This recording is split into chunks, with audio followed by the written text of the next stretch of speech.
The kidneys serve a crucial function for the proper functioning of the human body. The kidneys act as a natural filter of the blood and remove toxic wastes, which are converted into urea and diverted to the urinary bladder and excreted from the body. In producing urine, the kidneys excrete wastes such as urea and ammonium, and they are also responsible for the reabsorption of water, glucose and amino acids, which are essential for the proper functioning of the body. You see, the kidney is the one that removes waste protein. So if you have a kidney disease, you cannot start eating meat and going to roast and eating half a goat. So you may only eat 4 grams of protein per day. The kidneys also produce hormones including calcitriol, erythropoietin, and the enzyme renin. Owing to changing lifestyles and other medical conditions that affect the body, some people end up with blocked kidneys or inflamed kidneys, resulting in complications. So when this throat infection is not adequately treated with good antibiotics, we get antigens forming and antibodies forming. They go and form complexes in the kidneys and cause the inflammation of the units of the glomerulus to cause the glomerulonephritis. Another major cause of the disease is inherited diseases. One of the important inherited diseases is called adult polycystic kidney disease, where we have multiple fluid-filled cavities in the kidney. The kidney becomes very big and stops working effectively. Infections in childhood or even in adulthood also contribute. So that's the way to go. Not everybody who has a kidney problem requires dialysis. Not everybody who is on kidney problem requires a transplant. Some of the kidney dialysis problems can be transient.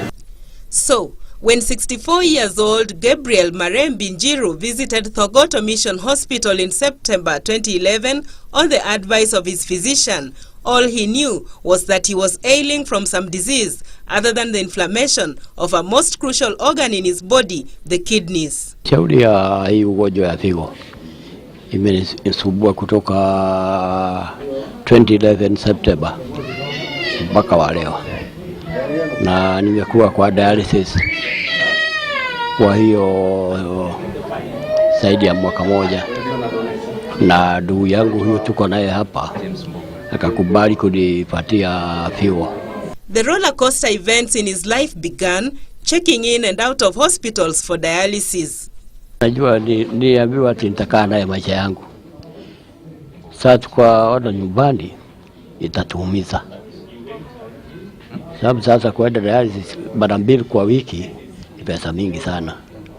Sasa ndio tukaona tu organize vile tutapata pesa, na huyu ndugu yangu akakubali mara moja, na nilikuwa natumia 14,000 per week bila dawa.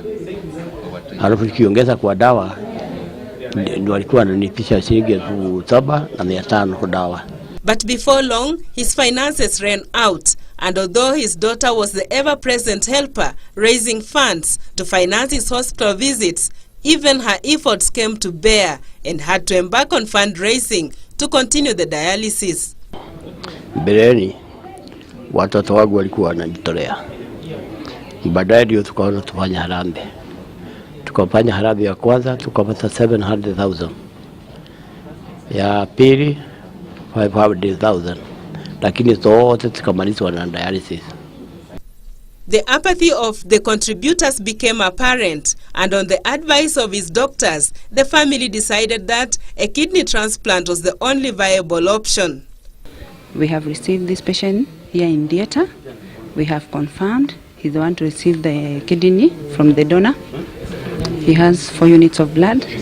We have identified that he's the right patient and he's going to get it. And we have informed the patient and he's okay for the surgery. Ndio walitaka pesa hapa Kenyatta 300,000. My daughter, the last born, akatafuta kwa ile jia alipata naye. Alafu tena tukaambiwa kuna dawa tutanunua 300,000 shillings. Itaandamana na hiyo operation. Sasa akachukua loan. Wakati nisikia kuna hiyo shida na amezunguka hajapata mtu wa kumsaidia, mimi nikajitolea kumsaidia. And so came Friday the 19th January 2013, and he was on the operating bed at Kenyatta National Hospital for the all-important exercise that could see his life expectancy increase by another 15 years. Receiving a kidney. This is acceptable because the upper limit we can go for kidney transplant is 65 years of age. The reason we are going to 65 years old is looking at the life expectancy. How old can this man, how many more years can this man live? Maybe in Kenya he can live maybe another 10 years or maybe another 15 years. So all those years he will spend on dialysis.